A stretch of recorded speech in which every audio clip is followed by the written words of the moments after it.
You think you know Harry Potter and the Prisoner of Azkaban? Well, here's some things you may not have known about the third Harry Potter film. Black could be anywhere. It's like trying to catch smoke. Like trying to catch smoke with your bare hands.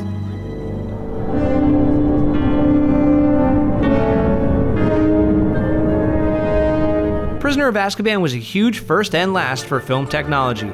It was the first film in the series to be released in IMAX and also the last to be released on VHS. Prisoner of Azkaban was nominated for 2 Academy Awards, one for Best Original Music Score and the other for Best Visual Effects. Expecto Patronum!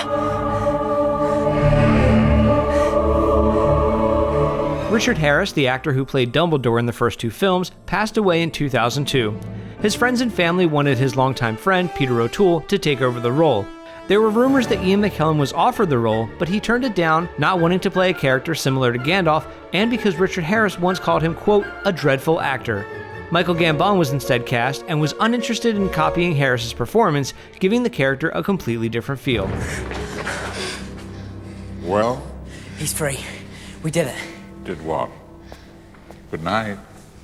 Gary Oldman was cast as Sirius Black, saying that he accepted the role because he needed the work, having taken several years off to spend time with his children. Speaking of taking time off, Chris Columbus, who directed the first 2 films, decided not to return for the third one in order to spend time with his family.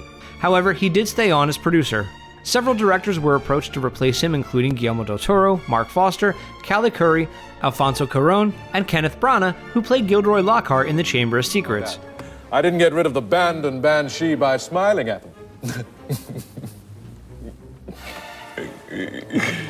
J.K. Rowling was pleased when Alfonso Cuarón was chosen, as she loved his film Y tu mamá también. Alfonso Cuarón asked the 3 lead actors to write essays about the characters that they play.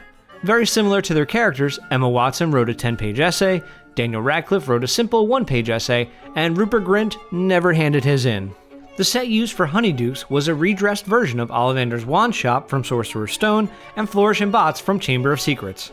The Dementors were originally going to be puppets in an attempt to move away from CGI, but the puppetry would be too expensive for the production, so they went back to CGI. The film had the highest opening weekend in the UK until the James Bond film Spectre beat it out 11 years later.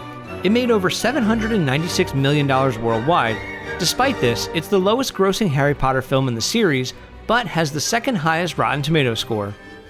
But you know, happiness can be found even in the darkest of times. If one only remembers to turn on the light. David Thewlis was Alfonso Cuarón's first choice to play Professor Lupin. He had auditioned for the role of Professor Quirrell in The Sorcerer's Stone. And here's a bonus one. Michael Gambon, Alfonso Cuarón, and Alan Rickman decided to play a little joke on Daniel Radcliffe. For one scene, they knew his sleeping bag would be placed next to a girl that he liked. And let's let Daniel Radcliffe describe it. We've just done a take, right? We've just finished a take, and it's taken ages to get it. In our dreams, we enter completely our own world. You know, it's completely our own world. And we like to swim in the deepest waters and fly. They had put a fart machine into my sleeping bag. This whole echo. Yeah, and Michael Gambon had actually been pressing it during the take, I found out.